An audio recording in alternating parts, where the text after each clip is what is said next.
요즘에 많아졌다고 듣고 있어요. 주변에서도 이 드라마 봤냐, 그 드라마 봤냐 이런 이야기가 굉장히 많이 듣고 있고, 인도 OTT 플랫폼에서도 보면 한국 드라마가 거의 상위 3개 안에 들어간다고 하더라고요.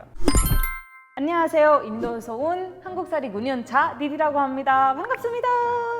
오늘은 인도에서 한국 드라마의 인기 그리고 인도의 엔터테인먼트 시장에 대해서 이야기하려고 합니다. 요즘에 많아졌다고 듣고 있어요. 주변에서도 이 드라마 봤냐, 그 드라마 봤냐 이런 이야기가 굉장히 많이 듣고 있고, 인도 OTT 플랫폼에서도 보면 한국 드라마가 거의 상위 3개 안에 들어간다고 하더라고요. 한국에서 인기 있으면 인도에도 인기가 있으니까 눈물의 여왕이 지금 제일 인기가 많은 것 같고요. 사람들이 굉장히 엄청 많이 보기 시작했던 건 오징어 게임 역시 좀 더 인도의 인기가 굉장히 많았어요. 꼬모님까지 보고 저한테 한국 사람 만나도 괜찮다라고 했던 드라마가 사랑의 불시착. 그리고 예전에 제가 몇 년 전에 인도에 갔을 때 인도에서 힌디어로 더빙이 처음으로 됐던 드라마가 태양의 후예였어요. 그래서 태양의 후예도 인기가 굉장히 많았던 걸로 알고 있어요. 제가 볼 때는 인도의 한국 영화보다는 한국 드라마들이 더 인기가 많은 것 같긴 하거든요. 지금 인도에서 한국 영화 이야기를 하는 분들이 많이 보진 못했어요.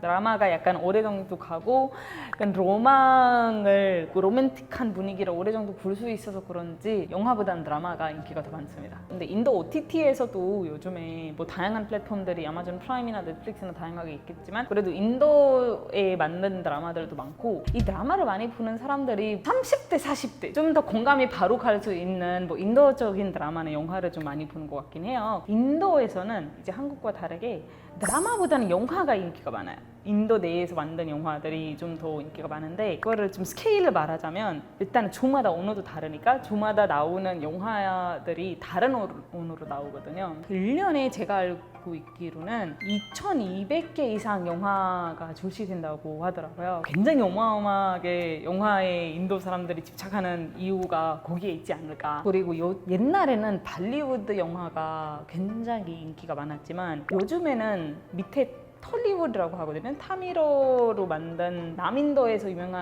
만들어진 그런 영화들이 북인도에서도 굉장히 인기를 많이 타고 있어요. 외국에서 많이 유명한 이 발리우드 영화들이 마살라 영화라고 많이 해요. 그 마살라라는 게 향신료거든요. 그래서 향신료가 뭐 짠 것도 있고 매운 것도 있고 단 것도 있고 쓴 것도 있고 이런 거 있잖아요. 그래서 이거 다 향신료처럼 엄청 막 이것저것 다양한 감정들이 다 있다. 그래서 액션도 좀 과대하고 그리고 춤도 나오고 뭐 멜로도 있고 막 이러니까 이 발리우드 영화가 옛날에 유명했지만 이 영화들이 실제적으로 없을 것 같은 그런 거 좀 많았어요. 뭐 엄청 유명한 아니면 돈 많은 재벌의 아들이 뭐 누군가랑 결혼하고 시어머니가 뭐 안 된다고 하거나 사랑의 라이벌이 들어오거나 막 이런 이야기들이 많았는데, 예전부터 탈리우드 이 남인도에 있는 영화들은 좀 더 공감되는 일반 사람들의 이야기를 많이 담는 영화 쪽으로 좀 유명하긴 해요. 그래서 이런 다양한 점이 있고, 그 외에는 문화나 축제나 옷차림이나 뭐 말하는 거나 이런 건 굉장히 다르긴 하거든요. 그래서 남인도 영화 보면 좀 더 겸손한 면이 볼 수 있다면, 멀리우드 영화에서는 좀 더 엄청 화려하고 뭐 갑자기 춤 추면서도 좀 화려한 옷을 패션이나 액세서리나 갑자기 나오는 장면이나 이런 것도 좀 스위스에 가서도 하고 이런 게 좀 더 많이 볼 수 있을 것 같아요. 그렇지 않을까요? 근데 일단은 요즘에 발리우드도 옛날에 뭐 한 명 그 남자 주인공이 쫙 하면 10명이 날아가는 그런 액션이 나왔었는데, 인도에서도 그거를 비난을 많이 받아서 그런지 요즘에는 좀 더 한국처럼 실제적으로 있을 수 있는 그런 싸움을 보여주는 액션 영화들도 많이 나오고 있어요. 한국을 만약에 표현하자면 이 발리우드랑 털리우드 좀 중간에 둘 다 막 이쪽 사람들도 좋아하고 이쪽 사람도 좋아하는 그 중간에 있지 않을까라는 생각이 드네요. 한국 드라마 인기 있는 게 예전부터 약간 로맨스를 엄청 잘 다루지 않나요? 누군가 나도 그 여자 주인공이나 남자 주인공 되고 싶다는 이야기가 대부분 되어 있기 때문에 그런 것 때문에도 엄청 유명하고, 아마도 주인공들의 외모, 여기에 사는 뭐 패션 스타일 스타일이나 많은 사람들이 K 패션도 드라마에서 많이 익히고 있어요. 그래서 뭐 패션 스타일이나 K 푸드나 이 살림을 보기 위해서 좀 더 인기가 많지 않을까 싶어요. 근데 인도는 배우들이 실질적으로 노래를 많이 안 한다고 생각하시면 돼요. 일단 그냥 더빙으로 그냥 입 립싱킹만 하고 뒤에서 부르는 가수들이 따로 계시거든요. 근데 그러면 예전부터 이 배우들이 립싱킹만 하다가 실제적으로 어떤 배우가 진짜 노래를 한다 이러면 인기가 끌 수밖에 많은 관심 끌 수밖에 없는 상황이 되어버려서 요즘에는 그래서 배우들도 나도 노래할 수 있다 이렇게 말하면 이거 진짜 연기도 잘하는데 이것도 잘해 춤도 잘해 막 뭐야 이런 반응이 좀 있는 것 같아요. 막 인도처럼 이렇게 춤이 많고 그런 영화들이 인도에서만 만든 것 같고요. 그래서 인도에서도 약간 미드나 뭐 해리포터 같은 영화들도 많이 보고 있기 때문에 다른 나라의 영화들이 이렇구나. 아무튼 스토리를 좋아하는 거 맞아요. 인도 발리우드에 노래를 넣었던 이유는 1950년대쯤인가? 그때 어떤 한 영화에서 노래를 처음 넣어봤어요. 왜냐면 옛날부터 파르시 문화가 인도에 있었기 때문에 역사적으로 첫 번째 영화에서 노래가 나왔을 때 반응이 너무 좋았어요. 그래서 두 번째 영화에서도 반응이 너무 좋았으니까 이 노래 때문인가 봐. 그래서 본인들도 넣어보기 시작하고 언제쯤 60년대쯤이었나? 어떤 한 영화에서 70개 노래를 넣었다고 하더라고요. 그건 너무 과한 것 같아서 이제 3개에서 5개 정도 노래만 넣어야 된다 이런 게 좀 생기는 것 같은데 근데 인도의 이 춤으로 본인의 감정을 보여주는 게 옛날부터 문화가 있어서 슬프면 슬픈 음악에 슬픈 그 장면을 좀 보여주고 행복하면 아니면 사랑에 빠지면 갑자기 스위스에 가고 싶잖아요. 그 머릿속에 상상하는 거를 정말 이 두 주인공이 실제로 없는 것에 가서 춤추고 있다 본인의 감정을 보여주고 있다 이런 식으로 표현을 많이 하거든요. 그래서 인도 영화에 이런 거 있구나 라는 거를 사람들이 인식하고 있고 근데 다른 나라에 그렇게 없다. 그리고 스토리가 좋으면 아마 노래가 중요하지 않은 것 같아요. 인도 결혼식이나 축제 같은 데 가보면 춤은 빠질 수 없어요. 인도 결혼식에 성기트라는 춤추는 나이트가 있어요. 그 밤에 정말 아예 무대를 만들어서 하나하나씩 뭐 친구들이나 친척들이나 부모님이나 뭐 신랑 신부도 이 무대에 가서 춤추는 거기에서는 영화 같은 데서 보는 나만이 주인공이 된다? 그런 느낌이 많이 받고 있으니까 그래서 사람들이 이 영화에서 보는 춤처럼 본인들도 직접 악몽을 배워서 이런 막 무대에 가서 춤추는 경우가 굉장히 많습니다. 한국 드라마에서 제가 제일 좋아하는 드라마가 아까 온다파라 발팔이에요. 온다파라 발팔을 봐서 제 어렸을 때 똑같이 생각나는 게 뭐 이웃이랑 잘 지냈었고 옆에 있는 친구들이랑 그냥 집에 가서 자고 먹고 놀고 막 그리고 엄마들도 서로 지나고 막 이런 문화가 똑같이 있었고 온다파라 첫 번째가 두 번째 에피소드에 아버지도 아버지가 처음이잖아 라는 대사를 듣고 아빠한테 처음으로 편지 썼어요. 아빠도 아빠가 처음이었지 그래 뭐 이해한다 막 이런 식으로 그래서 이 문화가 가족 문화, 대가족 문화 그리고 존댓말도 인도에도 있고 그리고 친족 문화 이런 게 굉장히 비슷하고요. 맞는 표현인지 모르겠지만 본인 인생에도 관심 많고 다른 사람의 인생에도 관심 많은 문화도 비슷합니다. 그래서 이 이야기를 봤을 때 공감이 좀 많이 가지 않을까라는 생각이 드네요. 정이 엄청 깊죠. 그래서 어려움이 생겼을 때 서로 도와주는 마음이랑 그리고 너 혼자다가 아니라 우리 같이 함께 해결해 나가자라는 마음이 좀 비슷한 것 같아요. 한국에서 제가 그래서 설날이나 추석 때 그때 지난 언니 집에 몇 번 간 적이 있어요. 똑같이 약간 많은 사람들이 모여서 하는 뭐 제사도 하고 음식도 만들고 이모, 고모, 엄마 다들 아침에 뭐 잘 안 맞더라도 그래도 같이 약간 행복하게 살고 서로 맞춰주고 도와주고 그런 게 인도도 비슷합니다. 그래서 축제 할 때마다 저희 뭐 이모나 고모나 다들 오시고 막 하는 것도 비슷하고 서로 옆에도 이웃들이 힘들 때도 서로 도와주고 이런 게 너무 비슷해서 사람의 마음 그리고 상대방한테 잘해주고 싶은 마음이 이게 비슷하지 않나라는 생각이 드네요. 요즘에 너무 많아지고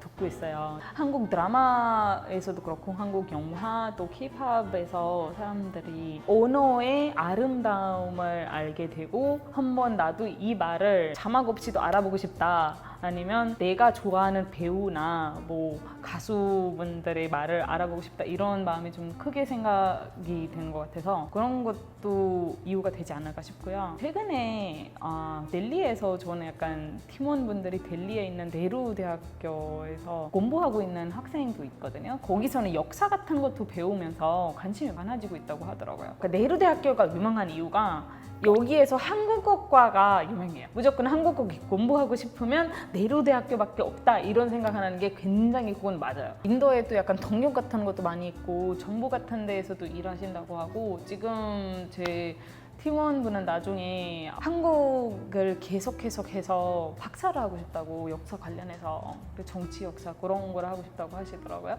그래서 아마 인도에 있으면서 한국을 알리는 역할을 하고 싶어 하는 사람들이 많지 않을까 싶어요. 한국어를 잘하고 한국에 온다고 해서 한국에 취업할 수 있는 게 아니라서 그런 것 같고 오히려 한국어 잘하는 인도 사람이 인도에서 인기가 더 많아요. 그리고 더 돈 잘 벌어요. 요즘에 한국에서 인도에 들어가고 싶어하는 회사들이 굉장히 많아지고 있기 때문에 그러면 한국 사람들이 인도에서 이제 사업하려면 힌디어나 영어로 할 수는 있겠지만 그래도 한국어 할 수 있는 사람이 인도 사람이 있으면 굉장히 채용하고 싶어 할 거 아니에요. 그래서 인도에서 인도 사람이 능력도 있고 한국어도 한다? 무조건 채용해야지 이런 조건이 돼버리는 거죠. 그리고 뭐 한국 기업에서 취업하면 인도 기준보다 돈도 많이 주고 한국에 오고 싶으면 자주 출장 으로 오면 되니까 얼마나 덜하기보다는 한국 기준과 비슷하게 본다고 하더라도 인도에서 그거는 많이 보는 수준이 되긴 되니까 인도에 만약에 대학교를 막 졸업한 사람이 취업한다고 하면 70에서 150만 안에 들어가요. 한국 돈으로 보면. 근데 어떤 학생이 한국어까지 한다 그럼 한국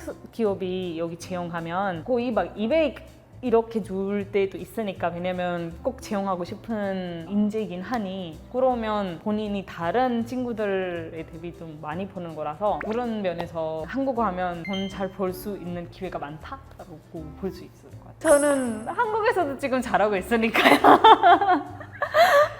앞으로 더 치열해지지 않을까라는 생각이 좀 많이 하게 되고요. 왜냐면 지금은 인도에서 한국의 인기가 엄청 폭발적으로 많아지고 있어요. 그래서 예전에는 한국에서 인도 사람 찾기 어려웠어요. 가끔 보나 많았는데 요즘에 어디 나가면 자주 보이는 것 같은 생각이 들어서 앞으로도 이 인기가 계속 지금은 커지기만 하고 있으니까 이 경쟁이 지금보다 더 엄청 치열해질 것 같아요. 그래서 인도에 아마도 한국어 학과가 꼭 필수로 들어가는 학교들이 좀 많이 생기지 않을까라는 생각도 하게 되네요. 요즘 제 주변이 한국에 살고 있는 사람들이 되어버려서 아니 조사할 때 많이 나오는 거는 인도에서 많은 사람들이 한국어를 배우고 싶다? 근데 그거는 무조건 뭐 대학교에 들어가서 전공을 하고 싶다는 사람들 뿐만 아니라 그냥 일상 대화를 배우고 싶다던가 아니면 조금씩 어디에 신문 읽을 정도는 배우고 싶다던가 아니면 본인이 좋아하는 사람의 대화만 알아듣고 싶을 정도로 배우고 싶다던가 이런 사람들이 많이 생겼어요. 꼭 뭐 내리대학교나 어디 대학교 학원에 가서 배우는 사람들보다는 온라인에서 수업을 듣는 사람들이 좀 많아졌다고 들었어요. 그래서 한국에서도 제 친구분 중에 한 명이 한국어 가르치는 분인데 그중에 본인 학생 중에 50% 이상이 인도 사람이라고 하시더라고요. 외국에 유명해진 유튜브 채널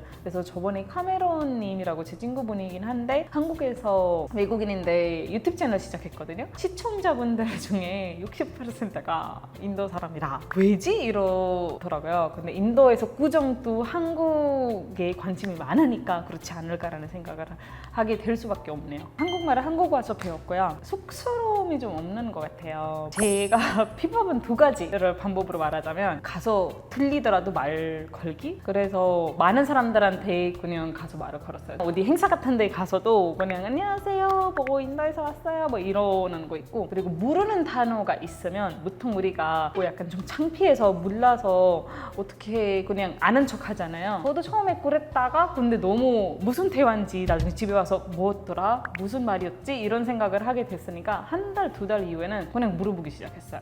저 외국인인데 이거 몰라서 그런데 한번 좀 쉽게 불러줄 수 있어요? 이러면 좀 더 많이 들었던 것 같고 두 번째는 저는 생각을 한국말로 크게 했어요. 뭐 우리가 샤워를 할 때나 무조건 항상 생각이 있잖아요. 뭐 오늘 뭐 했다, 뭐 이거 맛있었다 이런 거를 보통 모국어로나 본인 편한 말로 그냥 머릿속으로 하거든요. 근데 저는 약간 생각하는 거는 머릿속에 있는 거를 언어로 밖에 내뱉어야 돼요. 큰 소리로 말해야 돼요. 그래서 샤워실에 있을 때나 뭐 혼자 있을 때 그대로 크게 나 오늘 어땠어? 오늘 나 이거 했어? 그거 했어? 이거를 말을 크게 그게 혼자서 많이 하는 것 같고 세 번째는 좀 좋은 방법인지 모르겠지만 따라했어요.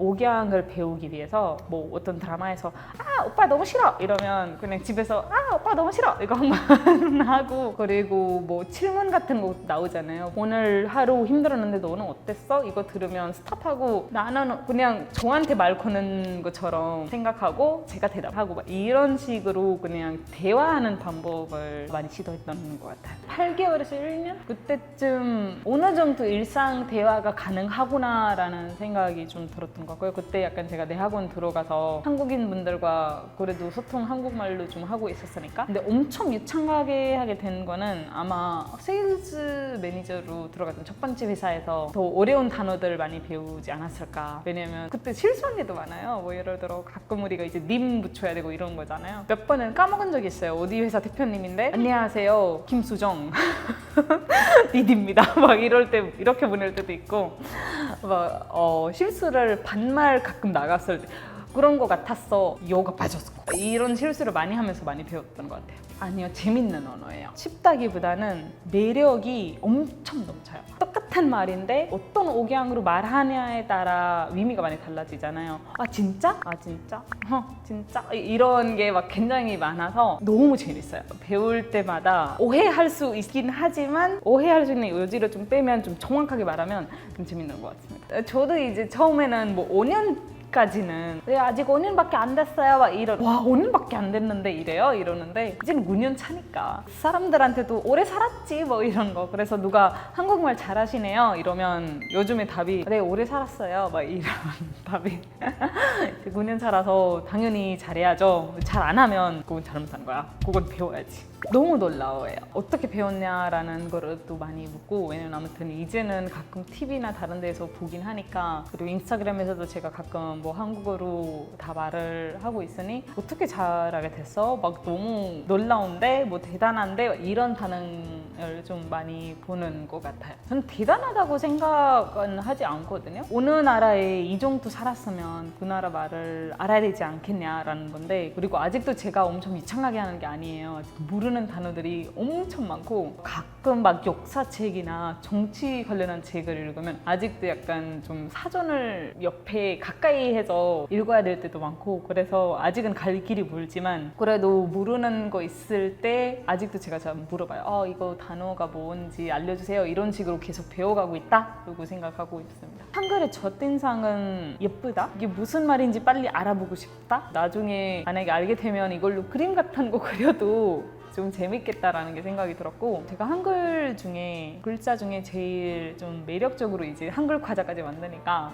제일 매력적으로 느낀 거는 히읗인 것 같아요. 그래, 히읗이 좀 예뻐요. 어디에 봤을 때 뭐 모자 같을 때도 있고 가끔 우산 같을 때도 있고 위에 있는 그 선이 약간 그런 것도 있고 점 있는 것도 예쁘고 왠지 보면 뿌듯하고 좋아요. 그리고 의미도 히읗 하면 하하가 되니까 그런 면에서 한글이 너무 매력이 넘치고 있고, 그리고 약간 역사 같은 거 보면 알면 알수록 이런 것도 있었구나. 처음에 너무 겉모습만 봐서 약간 사랑에 빠졌는데 요즘에 이런 거 새로운 의미를 알게 되면 새로운 면에 다시 반하게 되는 느낌? 요즘에도 천천히 인도에 인기가 많아지고 있는 게, 한국 드라마나 케이팝도 있지만 한국 패션에도 사람들 인기가 많이 들어가고 한국 케이푸드, 그래서 많은 사람들이 저번에 소주를 많이 찾았다고 하더라고요. 한국의 소주 보틀 하나가 10,000원 이상이 또 팔아. 뷰티 쪽으로도 요즘에 스킨케어 쪽으로 사람들이 엄청, 한국 회사들도 많이 들어가려고 하고 인도에서도 K뷰티 제품들을 많이 만들고 싶다는 사람들이 좀 많아지고 있는 것 같고요. 한국 가전제품 같은 것도 좀 인도에 지금 인기가 많아지고 있는 것 같아요.